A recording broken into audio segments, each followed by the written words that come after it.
हर हर महादेव. दीक्षा kitchen. आज बनवणार आपण पावभाजी. पावभाजी आपण 3 जणांना पुरेल एवढीच बनवणार. आपण त्यासाठी घेतला आहे बारीक चिरून घेतलेला कांदा, टोमॅटो, थोडेसे वाटाणे, फोडणीला घालणारे मीठ, हळद, जिरा पूड, शिमला मिरची घेतली मी एक, छोटे मीडियम आकाराचे 2 बटाटे घेतले, थोडंसं बीट घेतलं, थोडंसं फ्लावर घेतलं, एक गाजर घेतले, अद्रक लसूण घेतलंय. हे आपण मिक्सर मधून वाटण घेऊ आणि कढीपत्ता घेतला आहे फोडणीला. तर आता कुकर ठेवले मी, त्यात थोडंसं तेल घातलंय. आपण फोडणीला भाज्या टाकूयात.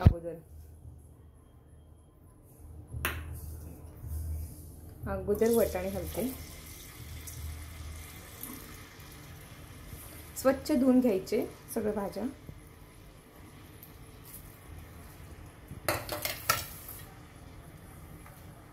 शिमला मिरची घालते,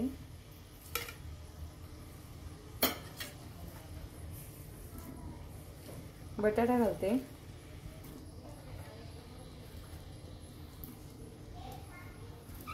बीट घालते, फ्लावर टाकले, गाजर घातलं. सगळ्या भाज्या. थोडीशी हळद घालू, थोडंसं जिरा पावडर, धनिया पावडर आणि भाज्या शिजते थोडंसं मीठ घालू आणि हे परतून घेऊ.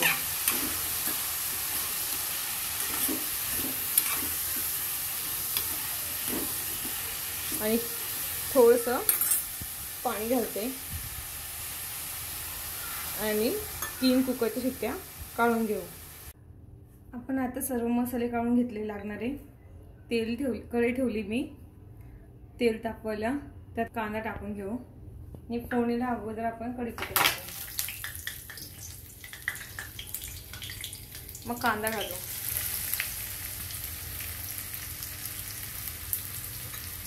कांदा छान परतून घेऊ.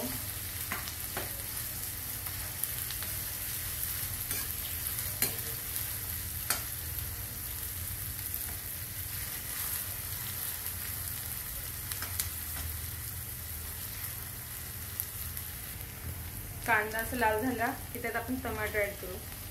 टोमॅटो पण छान होऊ द्यायचा लाल. टोमॅटो असं झाला ना, आपण त्यात आता थोडे मसाले ऍड करू. लाल चटणी पावडर घालते, गरम मसाला घालते, बारीक गॅस ठेवते. मसाले जळायला नको हवे. हळद घालते थोडीशी.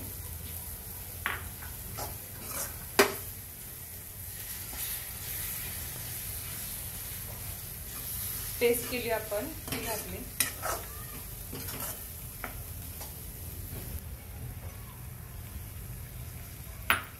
आता 3 शिट्ट्या घेतल्या होत्या, ते बघून घेऊ.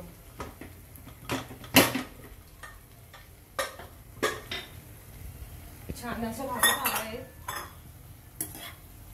आता हे भाज्या मॅश करून घेऊ. या अशा अशा पद्धतीने आपण स्मॅश करून घेतल्यात. आता आपण ते मसाल्यामध्ये ऍड करू.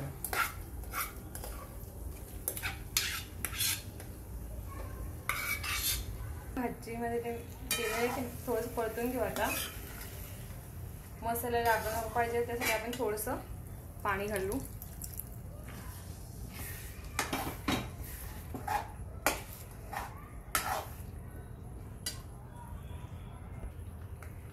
पाणी चवीनुसार मीठ घालू. भाज्यांना मीठ व्यवस्थित टाकू. आपण अगोदर टाकलं होतं आपण भाज्या शिजवायला.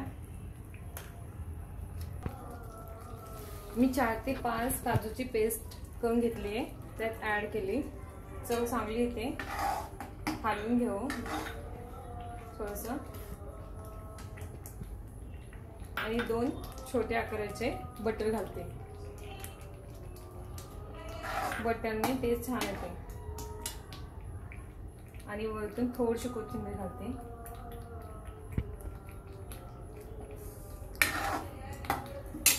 असं तरण सुटलेच म्हणून. अशा प्रकारे आपली पावभाजी पूर्ण झाली. करून बघा तुम्ही घरी, खाऊन बघा आणि कमेंट करा.